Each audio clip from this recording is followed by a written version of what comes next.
Hi all of you, welcome back. So now we are going to discuss about a very confusing yet very important topic which is known as congenital heart disease. Okay, I know many of you when see the two terms together, congenital hand and heart, what we do is we just leave it. Either we mug it up or we just leave that question. We say that this will not come, isn't it? But you have to have a clear idea about this. Okay, because if it comes, this is some simple areas. If you understand the concept behind these things, it's a simple area to learn and clear your basic understanding. Okay, so let us see what is congenital heart disease. It's very clear, that is congenitally present heart diseases. But more importantly, there are two different categories of congenital heart disease. One is cyanotic and second is acyanotic. And you know what is cyanosis? Okay, when there is higher amount of reduced hemoglobin, okay, then what happens is the periphery of the body, at times the whole body develops a bluish discoloration, and that is known as cyanosis. So when there is greater amount of reduced hemoglobin, okay, that is greater amount of like venous blood, okay, and mix it with the normal oxygenated blood. That is what happens in congenital heart disease. So if there is that mixing up of venous blood with the arterial blood or with the oxygenated blood, what we get is we get cyanosis. Okay, now let us see why do this cyanosis occur and what are the condition, what are the prior requirement for cyanosis to occur. And along with cyanosis, most of the time we see clubbing of fingers as well, isn't it? So clubbing of nails. Now this is a very simplified form of the heart. Okay, this is the left atrium, left ventricle, right atrium, right ventricle, then this is the pulmonary artery and this is aorta. On top we have got pulmonary veins and vena cava. Okay, so this is the simplest of the heart you can get. So what happens and why do cyanosis occur?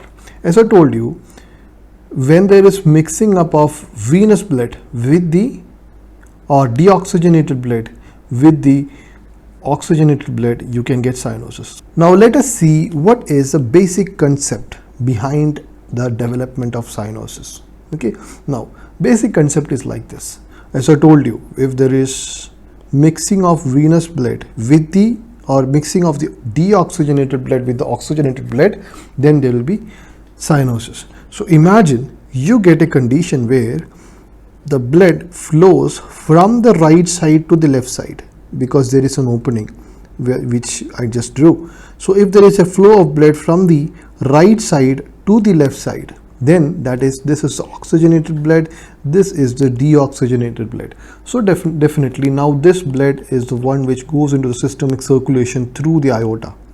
So now we get cyanosis. Okay, instead we have another condition, or there is another situation where we do have same kind of opening, but that there is a difference. That is, we have got the flow of blood from the left side to the right side. Will that produce cyanosis? No, it won't. It won't produce cyanosis because here the oxygenated blood is mixing up with the deoxygenated blood, but whatever is there in this left side will flow to the systemic circulation and this will not produce the cyanosis. Okay, so whenever the blood comes from the right side to the left side, that is when there is right to left shunt, this is what the concept is. Whenever there is a right to left shunt, okay, then there will be cyanosis, and when there is left to right shunt, there is no cyanosis, because when the deoxygenated blood flows to the oxygenated side, this oxygenated blood will be carried to the circulation. Whereas on the other side, what we have is we don't have any kind of problem. That is, we have got a pure good fresh blood flowing to the right side. There is no problem. This will go to the lungs and this will get again oxygenated. Okay, and whatever we have here, that is in the left side, is oxygenated and that will go to the circulation, no cyanosis. So this is basic concept. So all this, that is all this T, 5 T's is what we call it. Okay, so we have got, forget about this, there is 5 T's, that is truncus arteriosus, transposition of great vessels, We'll discuss a few of them later on in detail.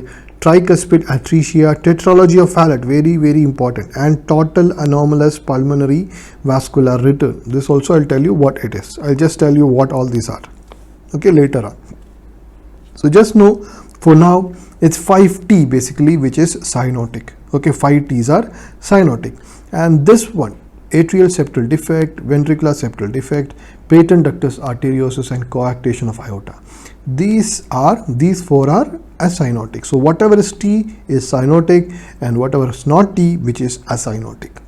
Okay, so that's the basic understanding. You'll understand why is it right to left shunt, well, why there is left to right shunt. There is a concept you have to understand behind this. Why is that shunting happening? So that I'll explain to you as we go further. Okay, for now time being, just know this chart. As you understand, get better understanding, these things will get very clear.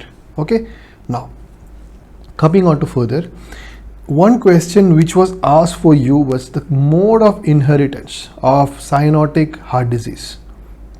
So to understand the mode of inheritance, you have to understand it is a multifactorial. It's not on a single factor. Okay, it's a multifactorial. So that was the answer. It's a multifactorial mode of inheritance, and multifactorial means one is genetic is there. Okay, genetics is there, and there is also environmental factors influencing. Okay, environmental factors influencing, and the most important or the strongest environmental factor that can be asked is high altitude. Okay, high altitude is the most important environmental factor. Okay, that is, those children who are born at high altitude will have higher chance of developing congenital heart disease. That is what is environmental. Okay, and that is the most important environmental factor. Plus there are some diseases which can cause it, like rubella. Okay, rubella is one which can cause congenital heart diseases. I'll discuss them now. Okay, so there are some conditions, just know them. There are certain conditions which are important to know, and their related congenital defect. Okay, congenital defect or congenital heart defect to be very specific. So here the conditions, one is Down's syndrome. I know many of you are very familiar with this, isn't it? Down syndrome, one of our favorite questions, and the most common congenital defect which is associated with Down syndrome is atrial septal defect, ASD. Okay, atrial septal defect. And then another syndrome we all know is Turner's syndrome. Turner's syndrome, the most important problem associated with Turner's syndrome is coarctation of aorta. Okay, I'll tell you what this is, just know. Okay, coarctation of aorta. That is basically, it's a narrowing of aorta that is seen in Turner's syndrome. Then we have got another condition which is known as Holt-Oram syndrome. Okay, Holt-Oram syndrome. Oram syndrome. So this Holt-Oram syndrome is the strongest, or this has the strongest familial or genetic tendency. So these are all genetic factors. Okay, Down's, Turner's, and Holt-Oram syndrome, of which Holt-Oram syndrome has got the highest tendency to develop the congenital heart disease, Holt-Oram syndrome. Okay, and the problem associated with this is again ASD, atrial septal defect. Okay, familial atrial septal defect plus bone deformities. This is basically what Holt-Oram syndrome is, bone abnormalities, bony abnormalities. Okay, so we have seen so far that simply that is ASD, coarctation of aorta, that is seen in Down's and Turner's. Okay, so then we have got Holt-Oram syndrome, which is again ASD with bony abnormalities. Okay, now let us see one or two more syndromes. One was Marfan syndrome. We have already studied them with a kind of congenital heart disease, Marfan syndrome.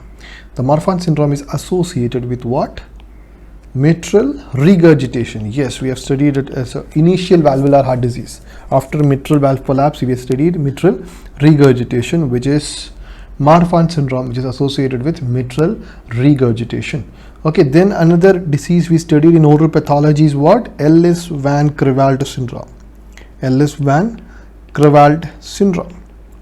And Ellis-Van Creveld syndrome is associated again with ASD. So it's very simple, isn't it? Most of it which is associated with our diseases is mainly what? ASD. Okay, that is mainly this one was Down syndrome, another Holt Oram, which is the most important genetic or most strongest genetic tendency, and then we have another which is an oral pathology, which is ASD, which is Ellis-Van Creveld syndrome. And then these were all genetic. There is one disease which is non-genetic, that is environmental, which is rubella. Okay, and rubella, you know what it is. Okay, it's kind of measles. Okay, so this, you know that it is very much commonly associated with congenital diseases. Okay, and teratogenicity, that is newborn babies born with lots of defect if the mother is being affected by rubella. Okay, it's a viral infection. And the most common anomaly associated with congenital heart disease, patent ductus arteriosus. Patent ductus arteriosus. Okay, so now one way you can remember is, see, Downs is, as I told you, Downs is ASD, Ellis-Van Creveld is ASD, Holt's Oram syndrome is the most strongest, so again ASD. Then we have got M&M, no problem. Okay, Marfan's and mitral regurgitation, and there is next is Turner syndrome, and what is left is rubella. Then what we have is initial letters. Okay, initial letters with the last letters of alphabets. So Turner's and rubella almost the last letters, and C and D. Okay, I know it's not very easy to remember, but some connections you have to make. Okay, or if you have your own ways, you can do it. Okay, Turner's and rubella almost the last letters, T and R. Okay, and then it is related to C and D, and A is also there. Okay, A, B, C, D. So it's coarctation of aorta, Turner syndrome, and rubella is the D and A, PDA, patent ductus arteriosus. Rest all is easy. Downs and Ellis is ASD. Holt's definitely ASD. Then we have M and M. Okay, then we have the last letters T and R. Okay, then so for that the first letters C and DA. Okay, so this is basically what you have to know about congenital anomalies and or conditions associated. Okay, now the first defect or first congenital heart disease we are going to discuss is about the teratology of Fallot, or tetralogy of Fallot, to be very correct, isn't it? Tetralogy, not teratology. Tetralogy of Fallot. Now, tetralogy of Fallot is first thing which you have to know about tetralogy of Fallot. It is the most common cyanotic congenital heart disease. Okay, T, starting with T, so it is cyanotic. So the most common condition which is associated with cyanotic congenital heart disease, or most common, I would say, not condition, most common cyanotic congenital heart disease. Cyanotic congenital heart disease. Okay, now what is the tetralogy? There are 4 symptoms associated with this, which makes what it is called as a tetralogy. Okay, tetralogy of Fallot. To start with, first we have is ventricular outflow, or right ventricle, to be very specific, right ventricular outflow obstruction. So what is causing the right ventricular outflow obstruction? This is the right ventricle. You know, this is the right ventricle. And where does it outflow? It outflows to the pulmonary artery. You know that. So what we have is we have an obstruction out here. Okay, something is obstructing it out here. Okay, there is an obstruction out here which prevents the easy flow of blood from the right ventricle through the what? Through the pulmonary artery. So this is the first problem which is associated, which you can see. And as a result, when there is, we have studied, when there is an outflow obstruction of any chamber, what happens is there is naturally hypertrophy. Okay, isn't it? When there is an outflow obstruction, when there is a kind of stenosis or anything like that, we could see that there is an hypertrophy, increase in size. Okay, so that was the second problem. So the first problem associated is the right ventricular outflow obstruction. Okay, right ventricular outflow tract obstruction. So that is the exact correct. So right ventricular outflow tract obstruction. Okay, so this is the accepted short form, RVOT, right ventricular outflow obstruction, and it is due to most commonly infundibular stenosis. Infundibular stenosis. I'll tell you what it is. Infundibular stenosis. Okay, right ventricular outflow obstruction. That is just below the valve. So okay, I've drawn it a little incorrectly, like considering the most common site. So it's just this infundibulum is this area which is just below the valve, exactly below this valve where we have the infundibulum. So this is the first problem. Second problem is this hypertrophy. Okay, so that is the second problem. What we see along with the tetralogy of Fallot is the right ventricular hypertrophy, which is due to what? Which is due to this obstruction, isn't it? Because there is increased workload on the right ventricle. Okay. Then another problem which you can see here is this ventricular septal defect. There is a ventricular septal defect. So the septum between the ventricles is being defective. Okay. And as a result, what are you expecting now? How is the blood going to flow? Yes, this is a high pressure system, isn't it? There is a high pressure system, the left side, this is the left side, and you know that left side is high pressure system and right side is low pressure system. So what is your expectation? The expectation is that the blood will flow from high pressure system to the low pressure system. But we said that this is this is cyanotic heart disease. But if there is a left to right flow, is there any cyanosis? No. So what is happening? See this. We said that this area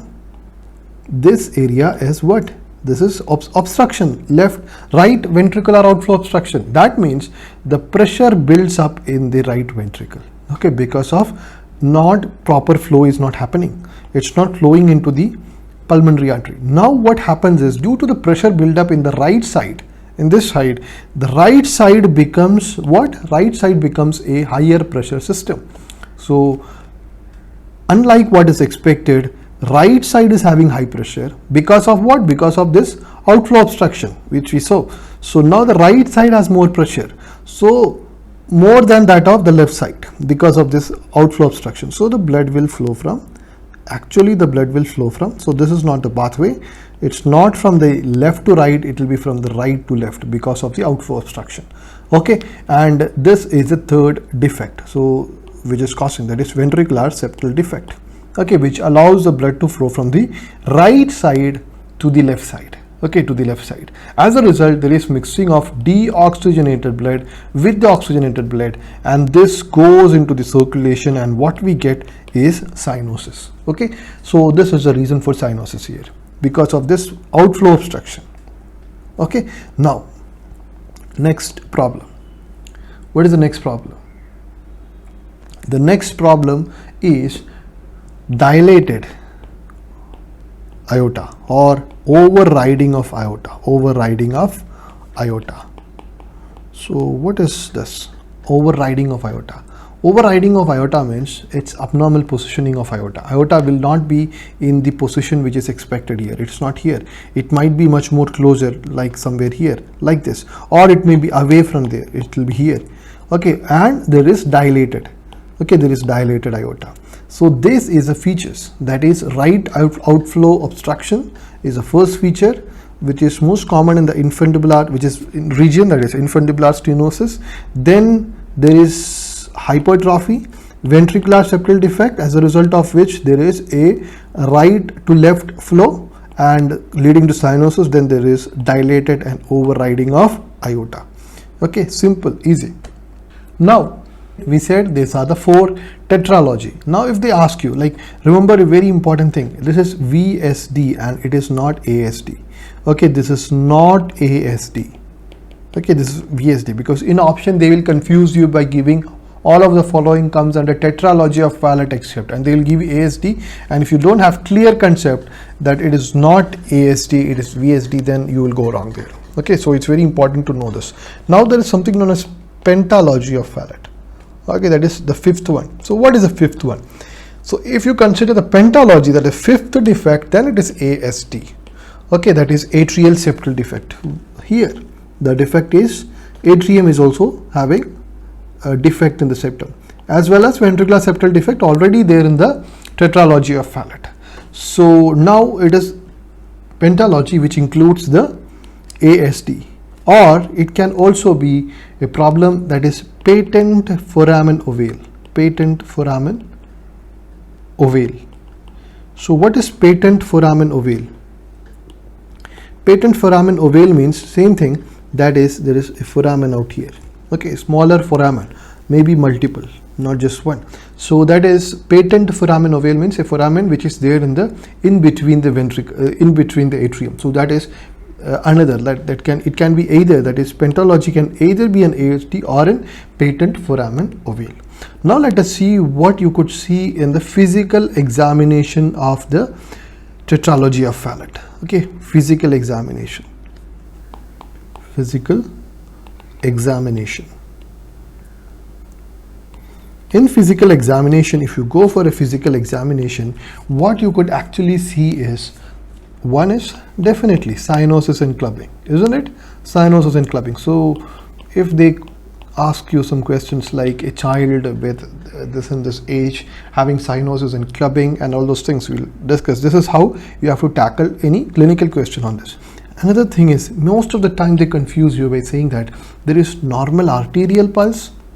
Okay, normal arterial pulse, normal JVP. This is what they tell you, like by making you think that it is something very complicated. So remember that it is in tetralogy of Fallot, we have got normal arterial pulse as well as normal JVP, especially normal JVP. Okay. Then what about heart sounds? Heart sounds in tetralogy is that S1 is normal, that is due to the atrioventricular valve closure, but S2, we have told that S2 has got two components. Okay, isn't it? S2 has got two components. One is due to the pulmonary valve closure and second is due to aortic valve closure. But the problem we saw here was this pulmonary valve is having an obstruction. There is a stenosis. So that sound, that S2, the second part of S2 won't be heard. So we'll have a single S2. We won't have a double S2. We will have a single S2. That is only the aortic valve closure, that is A2 is there and no P2. Okay, P2, that is pulmonary valve sound, is not there. So that's another thing they can ask you, that is a child having cyanosis clubbing with normal JVP and having a single S2. Okay, having single S2. And what is the type of murmur you see here? What's the kind of murmur you can see here? The murmur is pulmonary. Yes, definitely it has to be pulmonary. Pulmonary ejection systolic murmur. Now what happens is, we have an innate feeling that if there is a murmur, if someone is talking about murmur, we don't know that. Okay, but see, so simple it is. We said there is stenosis here, and during the ejection there is a murmur, that is during the systole. When does ejection takes place? During systole. So there is continuous systolic murmur through the pulmonary artery because of stenosis. That is what they're talking about, pulmonary ejection systolic murmur.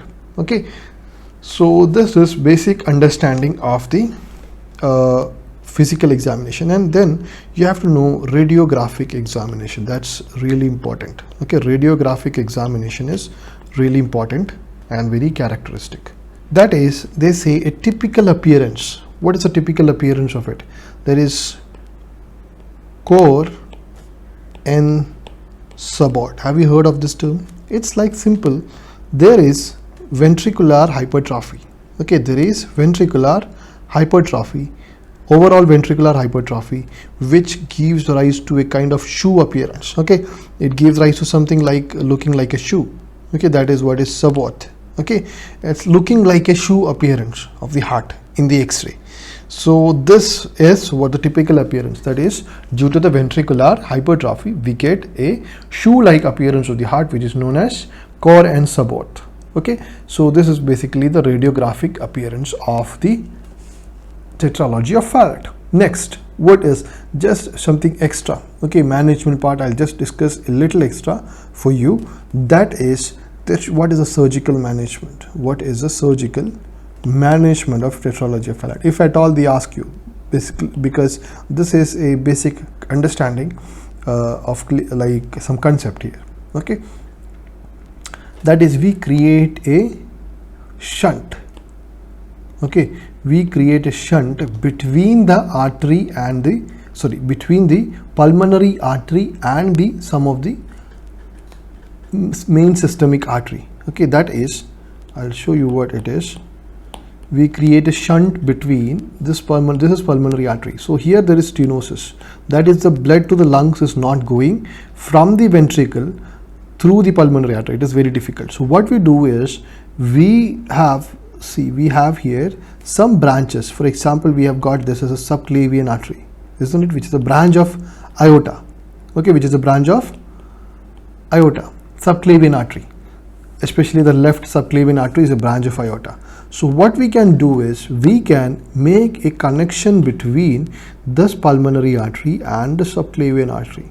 So if you get this connection, the advantageous part of that is any blood which is coming into this aorta, okay, will go its own path of, like, because it's cyanotic blood, isn't it? It's a cyanotic blood. So one way it will just go to what? It will go to the systemic circulation, and some of the blood will go to this will go from here through the through this connection we have made through this pulmonary artery and there into the lungs, and it gets oxygenated. Okay, so some oxygenation will take place instead of all the blood going into there. Because of this particular stenosis here, we get some oxygenation of the blood if you make this connection, that is, if you make this shunting. So this, what was the shunt? The shunt between subclavian artery and the pulmonary artery. So this shunt is known as, that is, shunt between subclavian and pulmonary arteries is known as, not vein, okay, pulmonary arteries is known as what? It has a typical name, that is Blalock. If you can remember it, otherwise just forget it. Okay, tossing shunt. Okay, if you, in case you see it, just mark it out. Okay, if you get a question. Okay, it's very uncommon to get this question. Blalock tossing shunt. Okay, Blalock tossing shunt. And there is another shunt which can be seen between descending aorta, again, which is just like the major aorta itself, with the pulmonary artery. Okay, instead of taking the subclavian, we take the descending aorta as such, and this has got a much simpler name, which is known as Port shunt. So these two has been asked for medical people. For us, we don't know it will ask or not. It's very least likely, but still just get it as an extra point. So what are they? Blalock tossing shunt, and there is Port shunt. So in the first case, we take the subclavian artery to join the pulmonary artery. Second is descending aorta to be joining the pulmonary artery. So that was about the tetralogy of Fallot. Okay, now continuing, we have got another little bit of understanding required about atrial septal defect and ventricular septal defect. So this is what I'm talking about. Okay, any defect we create in this, either in the atria or ventricular septum. Okay, so let us see some very basic understanding. We don't need too much of it, but some very basic understanding of atrial septal defect. Okay, ASD, atrial septal defect, some very basic simple understanding. So the most common, that is one question asked, the most common ASD is what? Most common ASD is what? It's seen like the name of that ASD is ostium secundum. Okay, ostium secundum. Just know the names. Okay, ostium secundum. Different types of atrial septal defects are there, of which the most common is ostium secundum. Okay, ostium secundum. And then if this ASD, okay, along with that, if there is mitral stenosis, there is a syndrome related to that, which is known as Leuten-Bakker syndrome. That is, if ASD is associated with mitral stenosis, it's known as Leuten-Bakker syndrome. Leuten-Bakker syndrome. Okay, and another thing is ASD, the most people are asymptomatic. Okay, most people are asymptomatic. There is nothing much issues, and we studied this already. There is high incidence of ASD with Down's syndrome. Okay, Down's syndrome, isn't it? There is high incidence of ASD with Down syndrome, and not just Down syndrome, there is others as well. There is Holt-Oram syndrome, yes. Then we have Ellis-Van Creveld syndrome, but very importantly you have to know it's Down's syndrome, which is very likely to be associated. Okay, now another question they've asked you, that if there is an ASD, where all do you find hypertrophy? Okay, which all regions will you find hypertrophy? Let us see where all can we find. So if there is an ASD, there is the blood flow from the atrium to the ventricle, that is normally, and from the left atrium to the left ventricle normally, and from the left atrium to the right atrium. So means, is this a high pressure system? Is the left atrium a high pressure system? No, because it has got two openings. Easily there won't be any pressure build up there. But what about the right atrium? Right atrium is receiving blood flow from vena cava as well as now from the problematic area, that is the left atrium. So now this area becomes hypertrophic. So there will be right atrial hypertrophy. Okay, and whatever excess blood is coming to atrium, they're just pumping it to ventricles, isn't it? Whatever excess blood is coming, because more than normal blood is coming to right atrium, so it will pump it to ventricle. So ventricle will become, so the right ventricle will become hypertrophic. Okay, hypertrophic, and with high force it will pump the blood to the pulmonary artery. So as a result, there will be another problem. There will be pulmonary hypertension because of development of stenosis out here. So three problems which you could see in case of ASD is, one is what? Right atrial hypertrophy. Then there is right ventricular hypertrophy and pulmonary hypertension. So there is no, remember, I am discussing this because there is a question asked based on this. They have given another option was left atrial hypertrophy, but left atrial hypertrophy will never ever take place because it has relieved all its pressure. Okay, because of two openings out there, one is here and another is here. So there is never ever development of left atrial hypertrophy. Okay, so this is another important area you have to understand. Now, what if there is ventricular septal defect? We said about atrial septal defect. So if there is ventricular septal defect, what is that? We have a defect over here, ventricular septal defect we are talking about. Now, because of tetralogy of Fallot, what was the flow? It was from the right to the left because of this stenosis over here. But here, do we have any stenosis? No, normally we don't have any stenosis or any problem. So even if there is some kind of problem here, we will not have any sort of right to left flow. We will have normal high pressure to low pressure flow, that is the left to right shunt. Okay, so when there is normally VSD, that is in absence of tetralogy of Fallot, there is left to right shunt, so there is no cyanosis. So remember this, in VSD typically, or even in ASD also, there is no cyanosis because the blood flow is from the high pressure to the low pressure, that is from the left to the right side, no issues. Okay, now another thing which you have to know is VSD is the commonest congenital disease,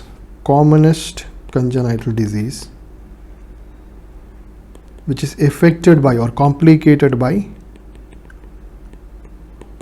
infective endocarditis. This is the reason I'm discussing it here. Okay, though like VSD, the most important thing is VSD is the commonest congenital heart disease which is complicated by infective endocarditis. So if any patient has got VSD, we have to definitely go for antibiotic prophylaxis. VSD is the most common congenital heart disease complicated by infective endocarditis. Okay, now next is about patent ductus arteriosus, another area where you have to discuss a little bit in detail, not too much but a little bit, some very typical features. Okay, that we will see in the second part of this lecture.